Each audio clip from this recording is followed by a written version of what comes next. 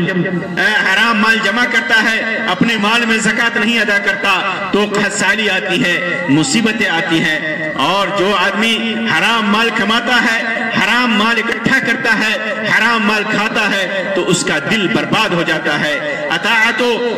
نیکی سے، اس کی مٹھاس سے وہ محروم ہوتا ہے، اور معاصی اور گناہوں پر وہ جھری ہو جاتا ہے۔ جب حرام مال کماتا ہے، حرام مال کھاتا ہے، حرام میں خرچ کرتا ہے تو گناہوں پر وہ جھری ہو جاتا ہے، جس کا انجام بھیانک ہوتا ہے۔ تو میرے دوستوں اور بزرگوں، یہ حرام مال کمانے کھانے کے چند بھیانک نقصانات ہیں، بھیانک سزائیں ہیں۔ اللہ تبارک و تعالیٰ سے دعا ہے کہ اللہ تبارک و تعالیٰ ہر طرح کی حرام کمائی سے، حرام مال سے، حرام دولت سے اللہ تبارک و تعالیٰ ہمیں بچائے، حلال رزق عطا فرمائے، اتنا رزق عطا فرمائے حلال ذریعے سے جس سے ہماری زندگی خوشی کے ساتھ اللہ کی طاعت میں گزر سکے۔ آمین یا رب العالمین۔ وآخر دعوانا ان الحمدللہ رب العالمین، وصلی اللہ علی خیر خلقہ وسلم، والسلام علیکم ورحمۃ اللہ وبرکاتہ۔